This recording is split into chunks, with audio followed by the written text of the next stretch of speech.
Welcome to Watch Mojo, and today we're looking at the SNL moments that sparked backlash or triggered people. Did you miss me? Mudang news skit. During a Weekend Update segment, comedian Bowen Yang dressed up like the baby hippo Moo Deng to humorously lament the downside of sudden fame. For the past 10 weeks, I've been going non-stop.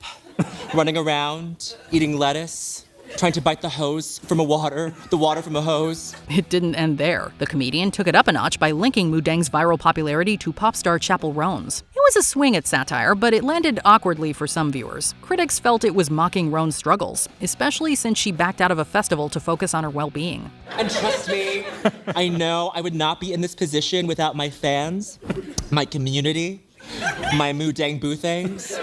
While some labeled it outright offensive on X, others felt the sketch actually supported leaving celebrities alone. In a surprising twist, Roan herself later called the sketch a, quote, harmless joke. Turns out people didn't have to be so mad on her behalf. Hose! The Depp Heard trial parody. While Johnny Depp and Amber Heard were locked in their messy defamation trial, SNL jumped right in with a sketch that didn't hold back. Look, I know it's not the most pertinent story of the moment, but with all the problems in the world, isn't it nice to have a news story we can all collectively watch and say, ooh, glad it ain't me. Styled like live courtroom footage, it featured actors playing Depp, a judge, and their lawyers. In the hands of these actors, real allegations of abuse and trauma were reduced to an infamous poop in the bed incident. There you have it. They found the dookie. Objection. Your Honor, that is pure speculation. Overruled. I'd like to see more of this video. Why? 'Cause it's funny. Naturally, the internet flared up. Some slammed it for turning a serious case into a joking matter, while others even accused it of blatant bias against Heard, who wasn't even depicted. With a trial this public and intense, turning it into a comedy sketch was bound to attract controversy. SNL probably knew what they were doing. Either way, I'm just so glad this ain't me. And live from New York, it's Saturday night! Charmin Bears. How wild is it that SNL dropped Charmin Bears just months after a YouTuber did almost the same thing? Honey, everything okay? No itches, no scratch. My booty feels so snatched. In July 2022, Joel Haver uploaded an animated video about a blue cartoon bear wanting to ditch the family's toilet legacy to pursue theater. I just feel like I have so much more to offer. Wiping your butt is one of the best things you can do as a bear. Fast forward to October, and SNL aired a sketch with a suspiciously similar premise with just minor differences. You are the first member of this family to go to college, and you are getting that BFA. I don't want a Bachelor of Flushing Arts. Well, I don't care what you want. While others saw it as just another SNL sketch, Haver's fans were quick to call it out. The backlash grew, especially since SNL has a not-so-great track record with plagiarism claims. Haver took the high road, saying it could just be a coincidence or subconscious inspiration, not a malicious theft. Hard to believe, right? Some viewers probably still don't buy it. Honey, you're crying. Yeah, my son is a dancer. Temple Horses plagiarism controversy. In 2019, New York-based comedy duo Temple Horses, Nick Ruja and Ryan Hoffman, accused Saturday Night Live of lifting ideas from their sketches. The first was their 2014 sketch featuring a pumpkin owner confronting customers about their inappropriate behavior with his pumpkins. Guess who rolled out a sketch with a similar premise 4 years later? I cannot believe I have to ask you this, but did you perform a lewd act with some of our pumpkins last night? No, sir. Yep, SNL. But that wasn't all. The pair also claimed that SNL's Pound Puppy sketch resembled their 2011 sketch. Both ideas present a fictional product that shields the eyes of pets during their owner's intimate moments. Once inside, you can go to town and your dog will just think there's a much larger dog in the room with him. When Ruja and Hoffman's lawyer sent a letter to NBC highlighting the similarities, NBC claimed the ideas had been independently developed by writers. Just another uncanny case of parallel thinking, right? Your dog will smile while you doggy style. Available in the adult section of Petco. The Menendez trial. Just like with the Depp Heard trial, SNL couldn't resist jumping on the Menendez brothers' case while public interest was still high and emotions still raw. Now, is it true your father never allowed your other two brothers, Danny and Jose Jr., out of the house? Yes. And that he never allowed them to go to school? Yes. Never had them in family pictures or mentioned them to friends? Yes. The sketch features John Malkovich as Lyle and Rob Schneider as Eric, while Mike Myers plays a TV reporter. In it, Lyle comically retracts his confession and blames the murders of his parents on imaginary brothers. So, would you please tell the court what happened to your brothers Danny and Jose Menendez Jr.? Sure, it was meant to be funny, but to some, it was cold and tasteless. Critics felt the sketch trivialized a sensitive issue that had to do with brutal murders and prolonged abuse. In 2024, the controversy flared again when SNL poked the Menendez brothers story anew, which some found distasteful yet again. They don't know when to quit, do they? We thought people would see two doctors and start banging pots and pans together for us, like during the pandemic.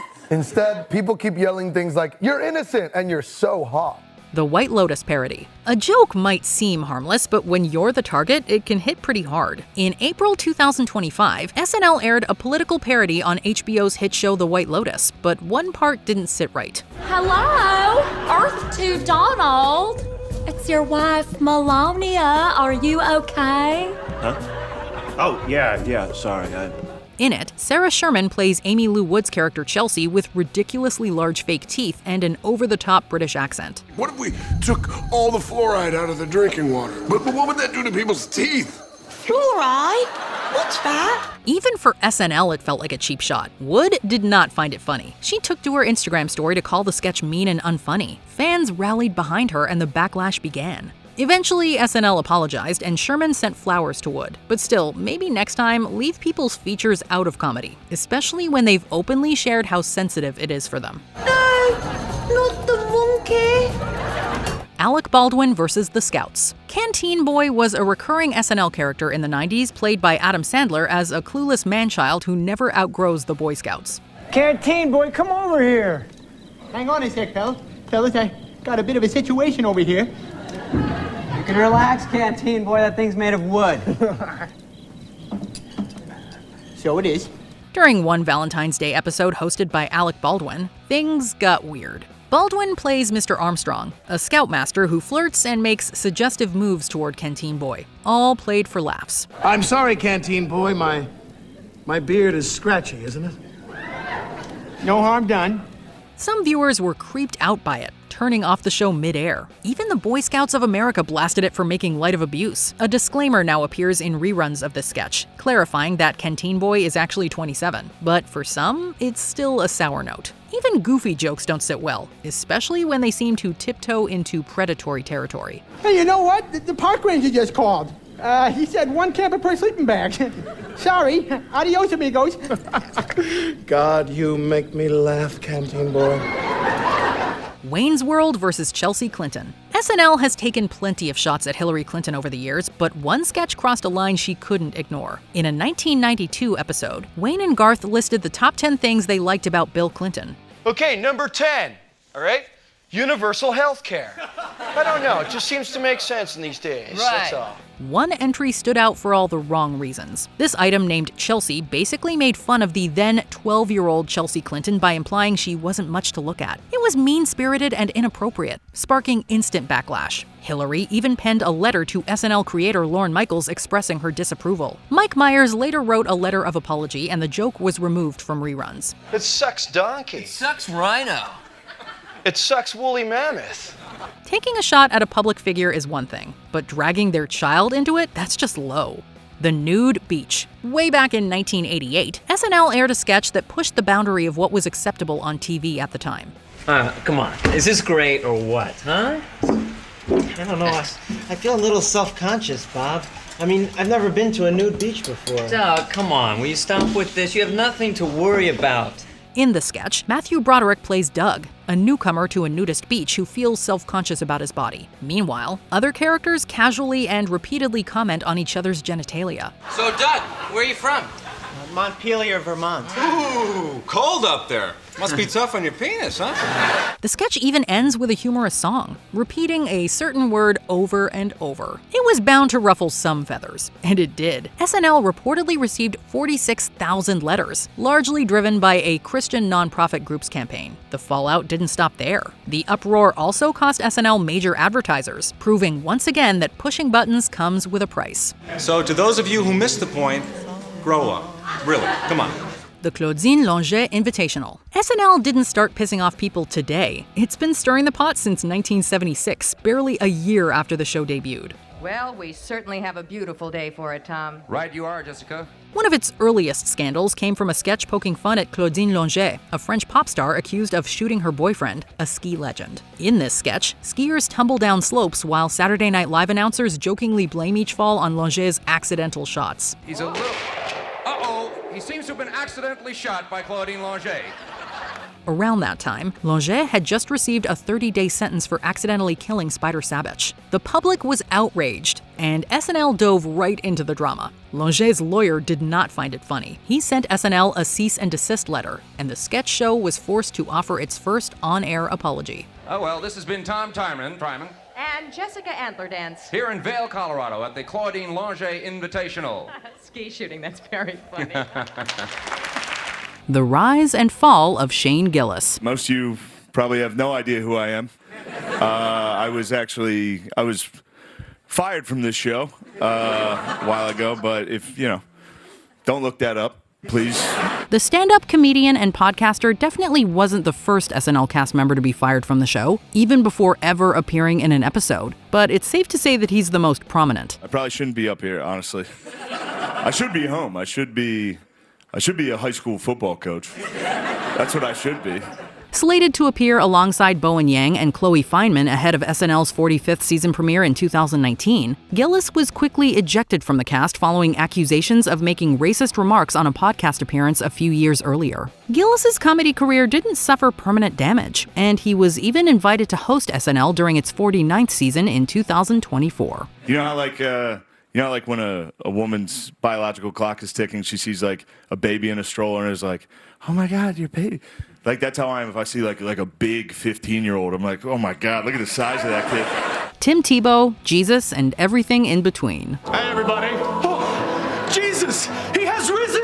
No, not really. Just a quick visit. So, hey, everybody take a seat. Go ahead, take a seat. Chill out. If you'll recall, the former Denver Broncos superstar's signature move is literally kneeling in prayer. This made him a ripe target for SNL, which poked fun at the quarterback's devout Christianity in 2011. The sketch itself was fairly tame, with cast member Jason Sudeikis portraying a version of Jesus visiting the Broncos dressing room. Yes, I, Jesus Christ, am indeed the reason you've won your past 6 football games. Okay? I knew it! Whoa, Tim, easy. However, the response from the Christian community was far from gracious. Veteran televangelist Pat Robertson and Fox News analyst Bob Beckel were among those who criticized the comedy show for its perceived blasphemy. Expanding on the issue, Beckel opined that, quote, there's nothing funny about commercializing Christianity. I'm serious, man. Matt Prater, I pray to you, brother. Wow. You pray to me? I didn't know that. Well, yeah, that's because I'm not in everyone's face about it. Woody Harrelson uses SNL as a soapbox. Leaned against a tree and started to read the craziest script. Okay, full disclosure, I smoked a joint first. The outspoken multiple Oscar nominee is no stranger to controversy. Once arrested in Kentucky for planting hemp seeds, it might not come as a total surprise that Harrelson found himself the subject of backlash following remarks made during his 2022 SNL monologue. The biggest drug cartels in the world get together and buy up all the media and all the politicians and force all the people in the world to stay locked in their homes. The actor and former Cheers star quickly veered into conspiracy theory territory, metaphorically referring to the American government as a, quote, cartel forcing, quote, drugs, in this case the COVID-19 vaccine, onto an unsuspecting public. Having previously been criticized for promoting such conspiracies on his social media accounts, Harrelson was roundly reprimanded for spreading disinformation. I threw the script away. I mean, who is gonna believe that crazy idea? Being forced to do drugs? I do that voluntarily all day long. Trying to tackle the Try Guys. First off, Eugene, Zach, Keith, it's an honor. Thank you. This is, it's just surreal. There's a lot of anger on this couch. You guys remember this, right? It was all over the internet in September 2022. The Try Guys, a group of 4 male YouTubers, were rocked by scandal when it was revealed that Ned Fulmer, one of their members, had had an affair with one of their production company's employees. Was this affair non-consensual? No, worse. He committed the heinous act of having a consensual kiss and not telling us, his friends. The fallout sent shockwaves across the web as fans tried to reconcile their squeaky clean image with Fulmer's betrayal. Of course, SNL had to cover it in some way, but still caught serious flack for it. Writing for Mashable, Elizabeth DeLuna chastised the show for, quote, condoning brazen workplace misconduct, and, quote, misunderstanding the Try Guys brand and fandom. What now? Well, we've conducted an internal review with a team of HR professionals and are no longer working with white guy, wife guy, try guy Ned. Dave Chappelle's monologue results in backlash. Early in my career, I learned that there are two words in the English language that you should never say together in sequence. And those words are the and juice. Ever the provocateur, Chappelle on SNL is always must-see TV. Having previously hosted 2 episodes following major U.S. electoral events, both admirers and detractors eagerly awaited his takes. However, his November 2022 hosting appearance took a slightly different turn, focusing on other recent news. Kanye's gotten into some scrapes before. Normally when he's in trouble, I pull up immediately. But this time I was like, you know what? Let me see what's going to happen first. In his somewhat bizarre and disjointed monologue, the notorious comedian addressed then-recent accusations of anti-Semitism directed at Kanye West and NBA player Kyrie Irving. Chappelle faced criticism from Anti-Defamation League CEO Jonathan Greenblatt for lacking sensitivity and nuance, as well as for not strongly disavowing the men's remarks. I had so many questions. Why do some of your people dress like Run DMC? Safelight Auto Glass. At Safelight, we know how busy life can be. This girl was heading to play in the state championship when their windshield got a crack. For the uninitiated, Safelight was probably the last company anyone would expect the show to poke fun at, considering their main business is selling and fixing car windshields. The premise of a 2017 sketch parodied Safelight's previous commercials, with Beck Bennett portraying a Safelight technician who uncomfortably hits on a customer's underage daughter in progressively creepier ways. How did the game go? We won. Wow, the windshield looks brand new. Thanks for your help. Bye. Wait, how close was the game? We demolished them. Good job! Safelight responded negatively on Twitter, expressing disappointment at the show's portrayal of its employees and calling it, quote, not cool. In response, NBC swiftly but quietly removed the clip from all of its official platforms. A brand new windshield. You know, I came out at halftime and it was cracked again. No worries. So, who won the game this time? We destroyed them. The ADL takes issue with a cold open. I yield my time back to Miss Stefanik. Damn it!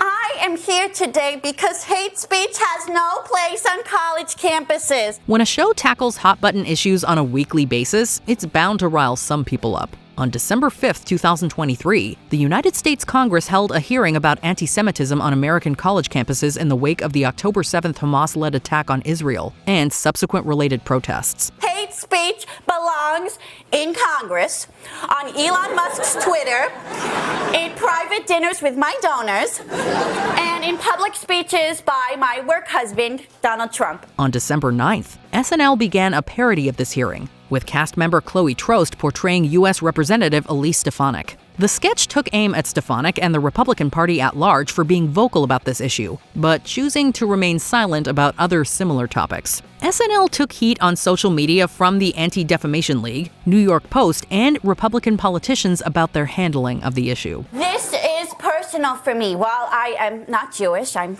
Roman Catholic. ISIS recruitment sketch. Well, this is it. You need any help with your bag? No, that's all right. I got it.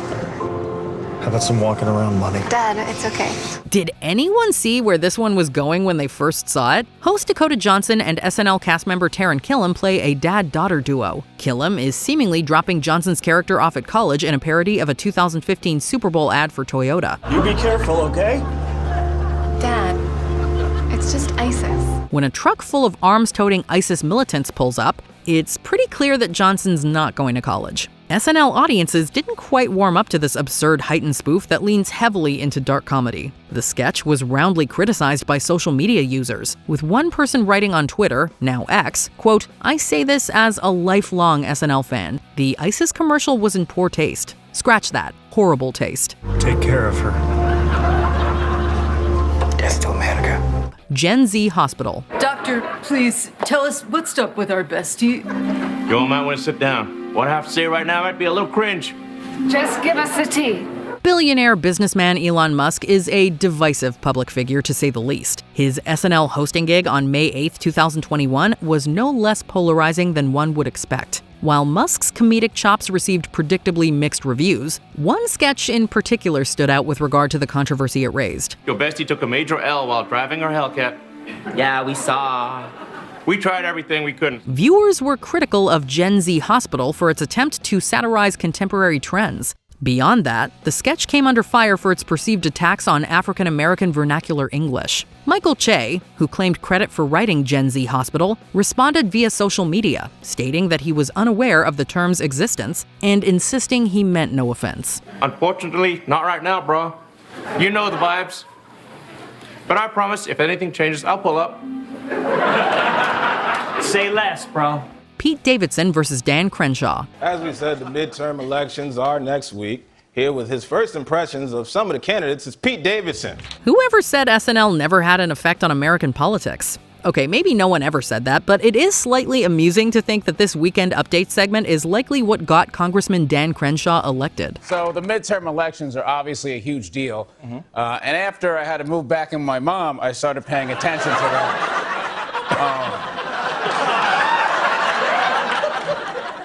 She's loving it. As part of a bit in which Davidson roasted GOP hopefuls who were up for 2018's midterm elections, the king of Staten Island Star referred to the then candidate Crenshaw as, well... Hold on. You may be surprised to hear he's a congressional candidate from Texas and not a hitman in a porno movie. Left and right-wing publications alike criticized Davidson for mocking not only a military veteran, but a person with a disability. Crenshaw later appeared on the show to roast Davidson right back, after which the comedian apologized. Thank you so much for coming. Thanks for making a Republican look good. You gotta stop saying that, man. He's been saying it all day. President Trump airs his grievances via Twitter. He did the best tweet. I mean, wow, what a great, smart tweet. It's a never-ending cycle. SNL and Alec Baldwin mocked Donald Trump during a skit, prompting the president to rage on Twitter. In turn, this provides SNL material for a future sketch, ensuring they never run out of jokes to make at Donald Trump's expense. Tell me about your Twitter bio. It says liberalism is a mental illness.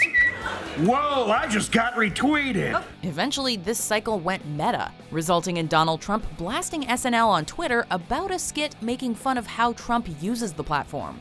Baldwin would play the role until 2020, at which point incoming cast member and viral Trump impressionist James Austin Johnson filled his shoes. Actually, that's not why I do it. I do it because my brain is bad. But I promise I'm done retweeting. I'm ready to buckle down and get to work.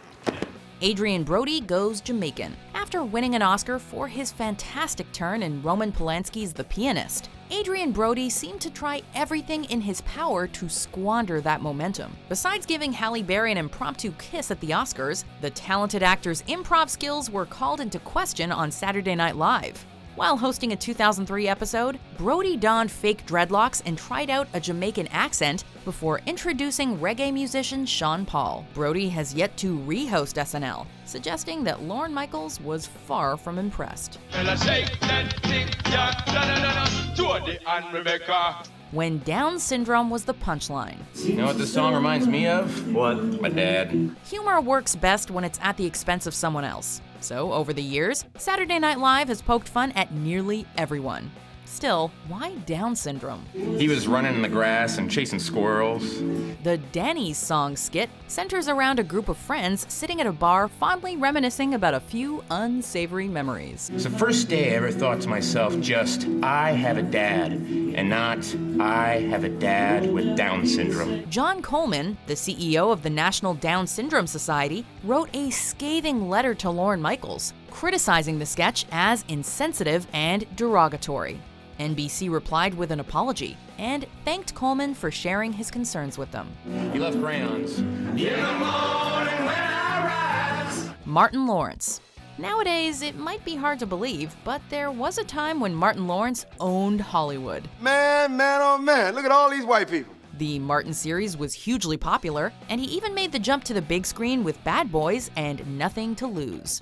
Despite being one of the hottest comedians of the 90s, Lawrence was banned from SNL due to an offensive monologue delivered while hosting a 1994 episode. The rambling intro spends an absurd amount of time lambasting women for not taking proper care of themselves, prompting SNL to ban the comedian. It was a frank and lively presentation and nearly cost us all our jobs. We now return to the conclusion of Martin's monologue. Tiger Woods' sketch mocking domestic violence. Those who have supported me over the years, I offer my profound apology for these multiple transgressions. Multiple? So it happened more than once? Mocking Tiger Woods is perfectly fine. Saturday Night Live would have been crazy to not write a skit after the infidelity scandal broke out. During 2009's Thanksgiving weekend, Elin Nordegren chased her husband with a golf club before Woods crashed his car and was temporarily knocked out. Looking where I was going, and I fell down the stairs. I was disoriented from the fall, so I stumbled to the other side of our house and I launched myself through a plate glass window. While Florida Highway Patrol found no evidence of domestic violence, SNL turned it into the punchline, with Kenan Thompson's Tiger Woods trying to excuse his progressively worsening injuries. This is all my fault. Believe it or not. The sketch was criticized for suggesting that domestic violence is funny when the husband is the victim. Conferences. So, this time I have a prepared written statement which I shall stick to. David Spade mocks Eddie Murphy's career. Celebrities and politicians are fair game, but you should never throw one of your own under the bus. Look, children, it's a falling star. Make a wish. David Spade and Lorne Michaels learned that the hard way when a brief Hollywood Minute segment ruined the show's relationship with Eddie Murphy. SNL owes a lot to the legendary comedian, which explains why Murphy was shocked and hurt when Spade joked that his career was on the downturn. After 2 commercial misses, the last thing Eddie Murphy needed was for his ex-employer to kick him while he was down. You make a Hollywood Minute omelet, you break some eggs. 20 years later, they finally put their bad blood to bed. This show is such a big part of who I am in my life, and I'm so happy to be back here, and it's just a magical feeling. Actually feels like going back to my old high school, kind of. Jesus Uncrossed. Guess who's back?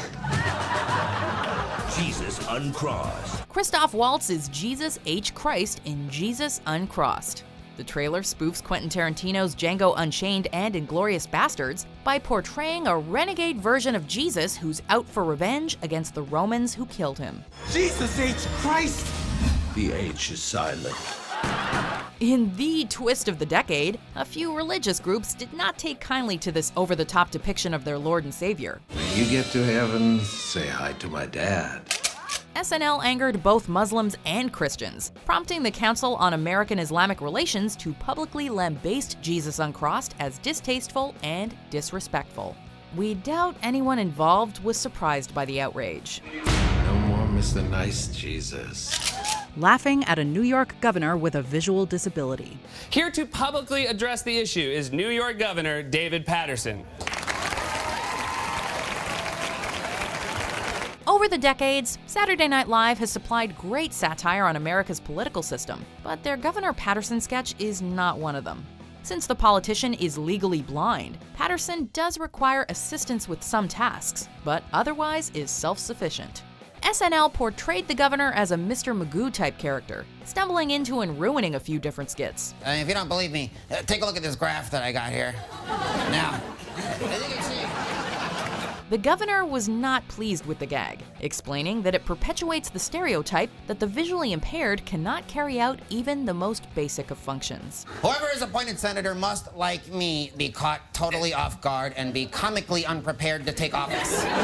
Norm Macdonald angers NBC executive Don Ohlmeyer. There's 2 things that I've never done. It's beat a woman and bury all my money in the backyard. Lorne Michaels tends to have complete control over the comings and goings of SNL's cast, but there was a time when it was taken away from him. During the O.J. Simpson trial, SNL was known for portraying the Naked Gun actor as guilty, including remarks leveled by Norm Macdonald during his Weekend Update segment. Show me the money! Show me the money! Who saw that movie? Rumors suggest that these jokes annoyed Don Ohlmeyer, NBC's West Coast Division president and Simpson's friend, leading to the comedian's dismissal. McDonald definitely believed this was the case, but it was never outright confirmed. It's just a matter of opinion. He also thinks that OJ is innocent.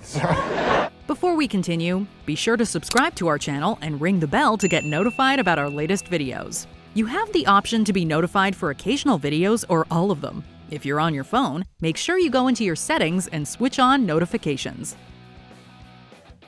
Sinead O'Connor takes on the Pope. Everywhere is war. Even after all these years, this still easily stands out as Saturday Night Live's most infamous moment.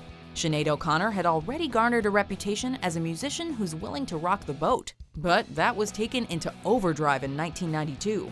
After performing a cover of Bob Marley's War, the singer tore up a picture of Pope John Paul II while demanding that people fight the real enemy.